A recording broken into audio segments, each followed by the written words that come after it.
बनते हैं, बल्कि हमने उस चीज को सीखा कि किस तरीके से संसद में कानून बनते हैं। आज हम दूसरा सब टॉपिक कर रहे हैं और उसमें हम क्या करने जा रहे हैं कि क्वेश्चन आवर कैसे होता है लोकसभा के अंदर। ठीक है, तो सबसे पहले मैं आपको ये बता दूं कि क्वेश्चन आवर होता क्या है, राइट।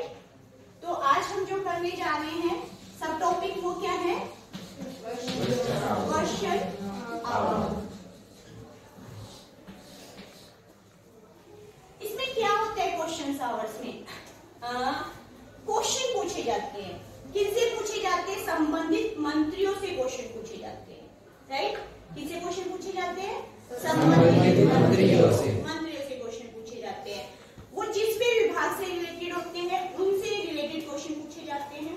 फॉर एग्जाम्पल, अगर मान लीजिए कोई देश के अंदर प्रॉब्लम चल रही है स्वास्थ्य से रिलेटेड, जैसे अभी आपको पता है ना कोविड-19 फैला हुआ था, तो कोविड-19 के दौरान कोई भी एमपी क्वेश्चन पूछ सकता था। किससे, स्वास्थ्य मंत्री से क्वेश्चन पूछ सकता था ना क्वेश्चन आवर्स में कि कोविड-19 के कितने केस आए हैं, कोविड-19 से बचने के लिए हमारी सरकार क्या कर रही है, वैक्सीन अभी तक क्यों नहीं आई है। मतलब इस टाइप के क्वेश्चन पूछे जा सकते कि नहीं पूछे जा सकते, क्योंकि देखिए आप लोगों ने सरकार चुनी है, अपनी वोट डाल के सरकार चुनी है ना, तो वो जो मंत्रियों को आपने वोट दिया है, जो एमपीज को आपने वोट दिया है और जो एमपीज मंत्री बने हैं, वो आप लोगों के लिए रिस्पॉन्सिबल है, वो अपने डिपार्टमेंट के लिए रिस्पॉन्सिबल है। अगर वो एजुकेशन डिपार्टमेंट से है तो एजुकेशन पॉलिसियों के लिए रिस्पॉन्सिबल है। ठीक है, उन सब की इंफॉर्मेशन उनके पास होती है और एमपीज जो है उनसे क्वेश्चन पूछ सकते हैं। तो क्वेश्चन आवर की जो स्टार्टिंग होगी वो कितने बजे होती है, 11 से 12 बजे तक, ये टाइम पीरियड है, राइट। 11 से 12 बजे तक क्वेश्चन आवर स्टार्ट होते हैं और इसमें 3 टाइप के क्वेश्चन पूछे जाते हैं। ठीक है, एक होते हैं तारांकित क्वेश्चन, तारांकित प्रश्न, स्टार क्वेश्चन जिन्हें बोलते हैं। ठीक है, और ये क्वेश्चन ओरल होते हैं, हम संबंधित विभाग के मंत्री से ओरल क्वेश्चन पूछते हैं। ठीक है, दूसरे वाले जो क्वेश्चन होते हैं वो होते हैं तारांकित क्वेश्चन।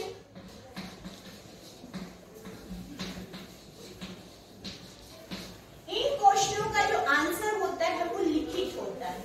ठीक है, इनके लिए टाइम दिया जाता है 15 दिन से ज्यादा का टाइम। ओके, और जो तीसरे टाइप के क्वेश्चंस होते हैं वो होते हैं अल्पकालीन प्रश्न, शॉर्ट टाइम क्वेश्चन, अल्पकालीन प्रश्न, जिसको हम बोलते हैं शॉर्ट टाइम के। इसका मतलब होता है कि कई बार कोई इंपॉर्टेंट मामला आ जाता है तो उससे रिलेटेड क्वेश्चन पूछे जाते हैं। जैसे अब एक बार अभी नव जो था उसका मामला आया था बीच में, तो बीच में कार्रवाई रोककर क्वेश्चन पूछे गए थे। क्लियर, तो 3 टाइप के क्वेश्चन होंगे। अब ये क्वेश्चन किस तरीके से पूछे जाते हैं, ठीक है, किस तरीके से पूछे जाते हैं उसको हम रोल प्ले के माध्यम से समझेंगे। उससे पहले हम आपको ये भी बता दें कि ये जो क्वेश्चंस होते हैं वो सारे के सारे सचिवालय के माध्यम से संबंधित मंत्रालय को भेजे जाते हैं। ऐसे ही क्वेश्चन सिलेक्ट किए जाते हैं, इस क्वेश्चंस में एक्सपर्ट लोग भी शामिल होते हैं। और फिर क्या होता है, जितने भी विभाग है उनको 5 भागों में डिवाइडेड कर दिया जाता है और उन मंत्रालयों के पास क्वेश्चन भेजे जाते हैं ताकि वो उनके लिए आंसर उपलब्ध करवाए और डिसाइड है कि किस दिन कौन सा क्वेश्चन पूछा जाएगा और किस मंत्री से क्वेश्चन पूछा जाएगा। तो हम क्या करते हैं, इस पूरी की पूरी क्लास को लोकसभा मानते हैं, राइट। और लोकसभा के अंदर ये आप जितने भी बंदे बैठे हो आप एमपीज हो, राइट। और एमपीज में से मंत्री बनते हैं। पता है, आप लोगों को बताया था मैंने कि जो एमपी होते हैं उन्हीं को प्रधानमंत्री क्या करता है, मंत्रालय सौंपता है, पर्टिकुलर एक विभाग देता है। तो आप में से जो एमपी बैठे हुए हैं वो क्वेश्चंस पूछेंगे और वो क्वेश्चंस कैसे पूछे जाएंगे, वो रोल प्ले के माध्यम से पूछे जाएंगे। तो 2-3 बच्चों के मैंने तैयार करवाए हैं। तो सबसे पहले यहाँ पर अध्यक्ष महोदय आएंगे, जो भी कार्रवाई चलती है लोकसभा की उस तरीके से प्रेजेंट करनी है।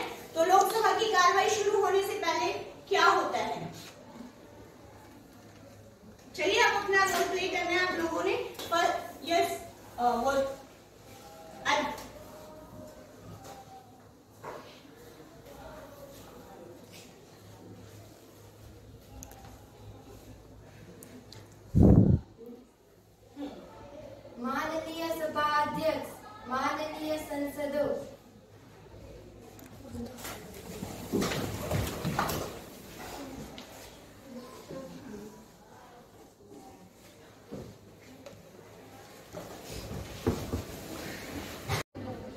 की कार्यवाही शुरू करते हुए सप्लीमेंट्री क्वेश्चन 202 गुजरात के एमपी राजेश भाई चुड़ासमा की ओर से।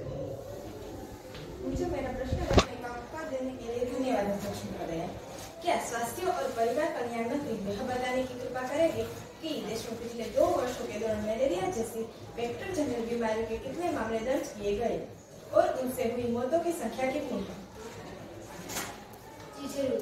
आपके सवाल के जवाब में यह कहना चाहूँगा कि देश में 2020 में मलेरिया के कुल 1,86,532 मामले हुए और उससे हुई 93 मौतें हुई।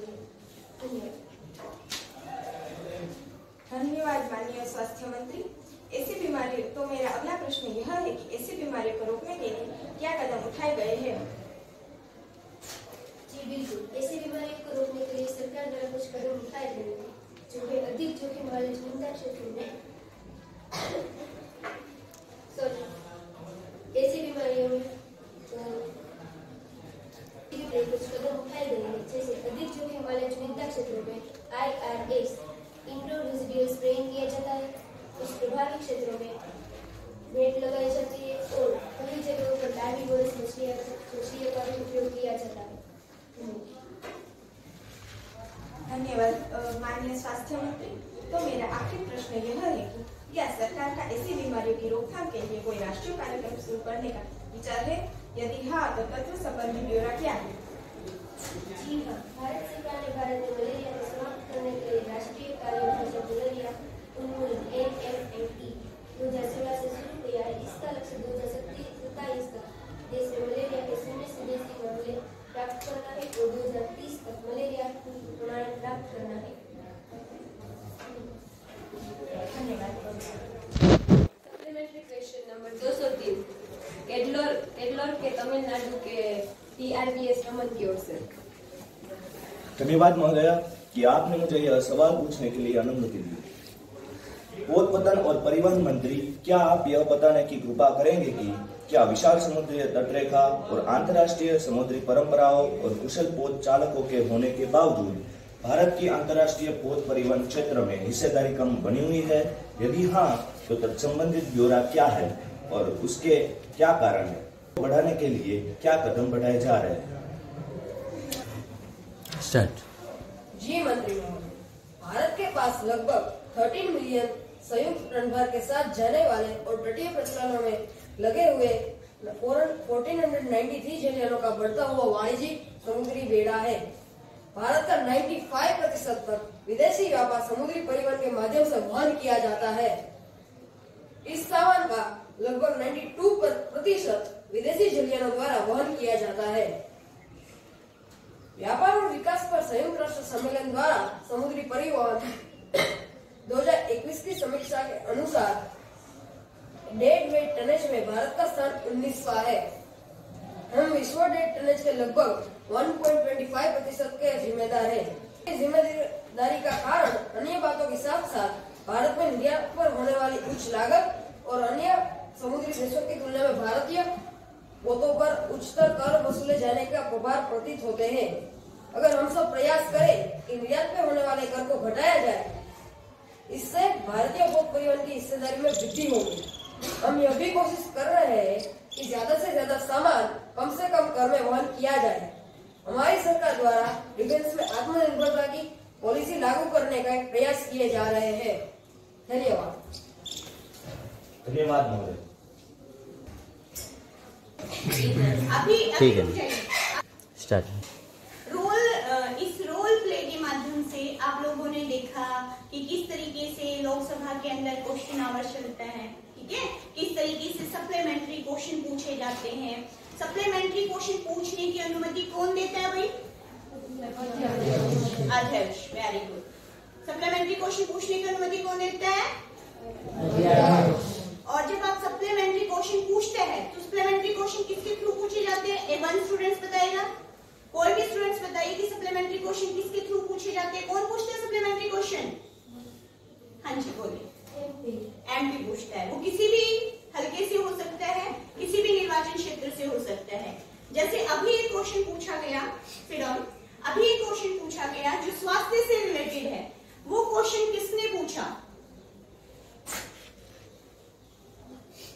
अभी जो स्वास्थ्य से रिलेटेड क्वेश्चन पूछा था वो किस एमपी ने पूछा था? गुजरात के एमपी राजेश भाई चुडासमा। ओके, गुजरात के एमपी ने पूछा था। और किससे क्वेश्चन पूछा था? स्वास्थ्य मंत्री। स्वास्थ्य मंत्री। क्यों? ओके, मनसुख मांडविया। क्योंकि क्वेश्चन किससे रिलेटेड था? स्वास्थ्य से। तो यहाँ आपको पता चला ना कि क्वेश्चन किस तरीके से पूछे जाते हैं, कौन पूछता है, किस टाइप के क्वेश्चंस होते हैं, ठीक है ना। अच्छा, तो इसके अलावा आपने एक्स्ट्रा नॉलेज भी गेट की यहाँ से, ठीक है। मैं आपसे पूछ रही हूँ क्वेश्चन, देखते हैं आपको कुछ आया है या नहीं आया है। तो मुझे ये बताइए कि मलेरिया को रोकने के लिए हमारी सरकार क्या प्रयास कर रही है? यस, मछली को पानी में डालते हैं। बेटे थोड़ा नीचे करो और आराम से बताइए। लार्वी वायरस मछली को डाला जाता है पानी में ताकि वो मच्छर के लार्वा को खा सके, खत्म कर सके। ओके, क्या आपने इस तरह की मछलियां देखी हैं किसी स्टूडेंट्स ने? ओके, यस, आप बताइए। छोटी सी होती है, मास्क नीचे कीजिए थोड़ा, अब बोलिए।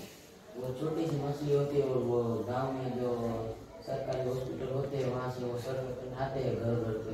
हाँ जी। और उसमें वो हमारे घर के जो पानी जहाँ जिसमें हम बचत करके रखते हैं उसमें डाल देते हैं 2 से 3। ओके, यानी ऐसा आपके घर में भी ऐसा कभी हुआ है? मतलब वो डाल के गए हैं। Very nice. इसके अलावा ऐसा तो मछली जब हमारे घर में डाल देते हैं बाद में वो तो छोटी हो गई, तब वो ज्यादा वो होता है, वो नहीं खा सकती है, मच्छरों को ज्यादा नहीं मार सकती। फिर बाद में थोड़े दिन होते हैं तो बड़ी बड़ी हो जाती है और तब से पूरा वो साफ कर देती है, तो एक भी मच्छर वहाँ पे आ नहीं सकता और सारे मच्छर को डाल देते हैं। ऐसा भी हो सकता है कि जहाँ पर पानी इकट्ठा हुआ हो वहां पर भी डालते हो उसको?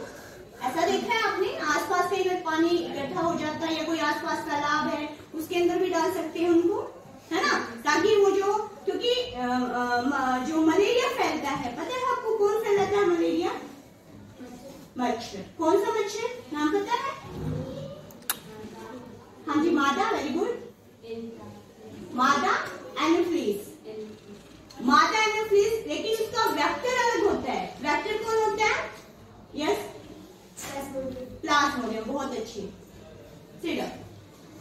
तो आपको पता चला मच्छरों को से जो मलेरिया फैलता है उसको रोकने के लिए हमारी सरकार क्या क्या प्रयास कर रही है। इसके अलावा क्या प्रयास कर रही है कोई और स्टूडेंट? अभी जो आंसर दिया उसी में से बताना है, ऐसा नहीं है कि मैं आपसे कुछ अलग पूछ रही हूँ। आप वहां से क्या सीखे हैं बताइए। और क्या प्रयास किया? वो स्प्रे कौन सा था जो स्प्रे वो छिड़क रहे थे?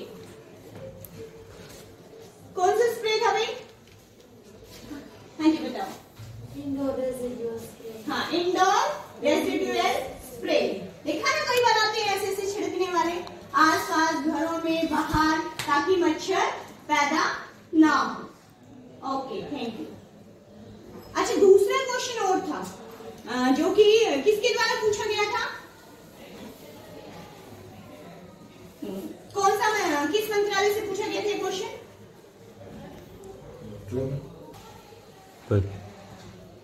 उत्पादन और परिवहन मंत्रालय। ओके, और सिट डाउन। आप क्या समझे? उन्होंने एक क्वेश्चन पूछा। पहली बात तो ये बताइए वो क्वेश्चन ही क्या था जो उन्होंने पूछा था?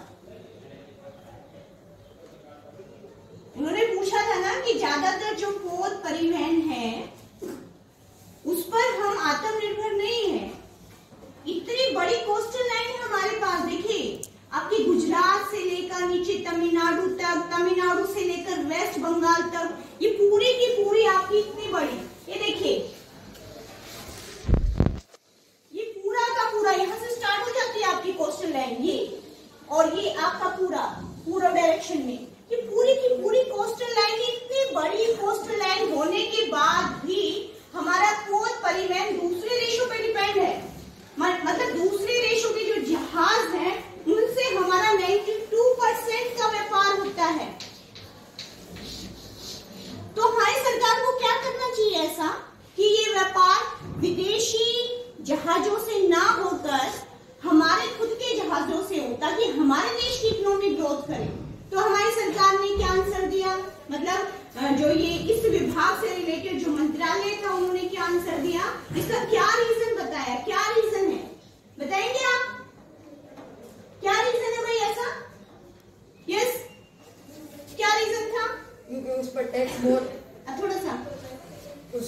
टैक्स बहुत लागू किया जा रहा था, क्योंकि सारा सामान बाहर से आ रहा था, क्योंकि पोत को बनाने में बहुत खर्चा लगता है, तो बहुत टैक्स आता था।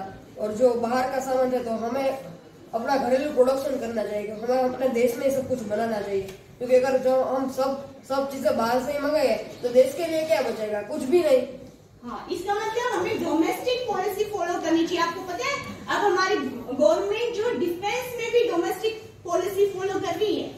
डिफेंस के लिए स्पेशल आपकी सरकार एक डोमेस्टिक पॉलिसी लेके आई है कि पहले यहाँ के लोग जो है डिफेंस से रिलेटेड जो भी संसाधन चाहेंगे वो बनाएंगे, पहले बाहर वाली कंपनियों को बाद में मौका मिलेगा, पहले यहाँ के लोगों को भी प्रोत्साहन दिया जाएगा।